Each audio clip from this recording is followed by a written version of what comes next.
I'm Selwa and I'm from Amsterdam, and I was wondering how do you see your future? I mean, you know how the circumstances are there in Iran, and how do you keep hope? Hi, my name is Rose and I live in Amsterdam, and I really want to know how it is for you that Obama has been elected and that he's becoming president. Hi, I'm Rigisha Rijkaard, and my question is, what is it like to be a woman in Iran? Do you think maybe sometimes you wished you lived in another country, you know, in the world, and yeah, where you think it might be safer or better, or yeah.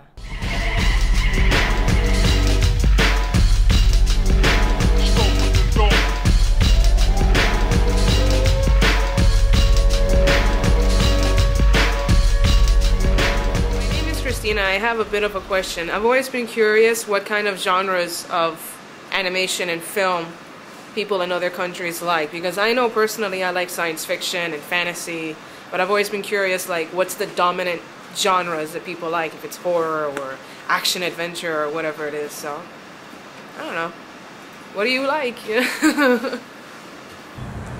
Okay, I would also like to ask on what your viewpoint is on Israel. And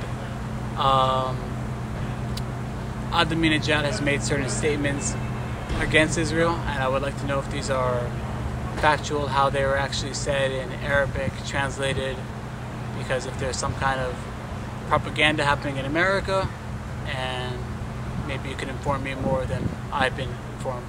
My name's Samuel Lopez, and I'm just very curious how happy people are going to be in 4 years from now. If you would want a one-world government where maybe it's a democratic government and you could have one vote, would that be a good thing for your country, or do you think that it is good okay now? I guess I'd ask them, what do they think about us? If there's anything that we can answer, you know, because I know a lot of countries have misconceptions about, you know, Americans and how we live our lives here. I've heard that the palaces of the Shah is filled with jewels and stuff like that. Is it true? Because I've heard it's absolutely beautiful and we would love to see it one day. Okay, my name is Harut from Florida here in the United States, and the question I have for the people of Iran is, I'm of Armenian descent, and what I'm curious about is, what is it like to be Armenian in Iran? A message to Iran. I've worked with a lot of Iranians. I had a job at an airport where I worked with them. You guys are great people. There's such a great deal of censorship over the internet, and how far is the government going to go to censor these young kids who already have access through technology to so much information, and they can travel the world, and they're going to bring back this information that the government doesn't want these young kids to see, and how is the government going to deal with that? Do you guys like electronic music? And if you do, what are your favorite DJs? How has our economic situation and our past presidency affected you guys? Also, I would like to know if you feel that Ahmadinejad is somebody who represents the entire country, or maybe his own beliefs, and how your ideas and beliefs conflict with his. Do you think a new era of diplomacy is on the horizon if Barack Obama is elected president of the United States?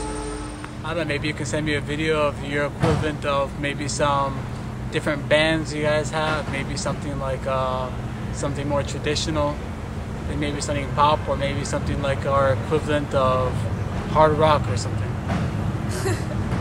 As hard rock in Iran. Yeah.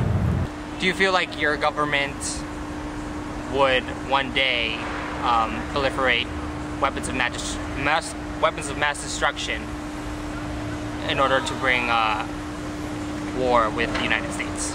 I just feel so lucky to live in this country and be able to, you know, speak my mind about whatever I want, and, you know, whether I like something or I dislike something, and not be penalized for it.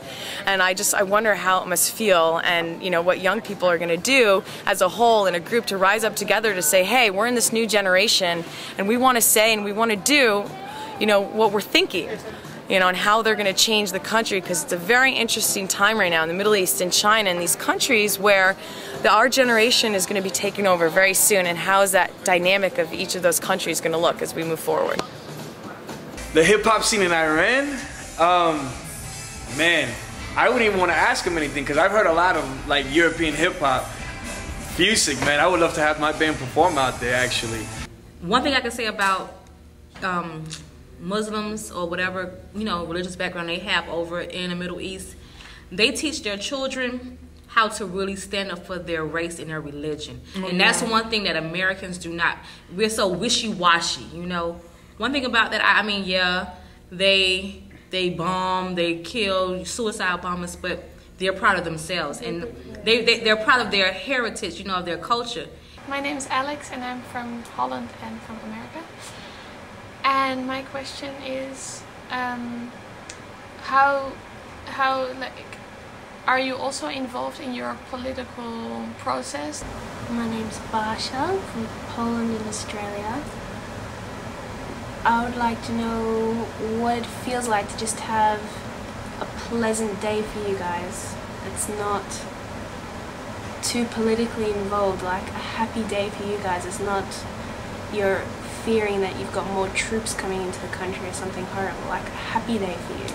Not all of the United States of America is bad, but on a political aspect, the politicians are who corrupt the United States of America, not the U.S. citizens, not us, not us common folk.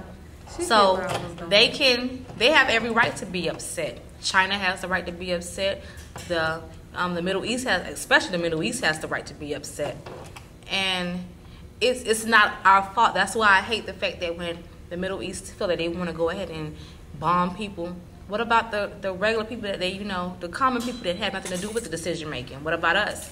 We're living our lives just like you live in yours.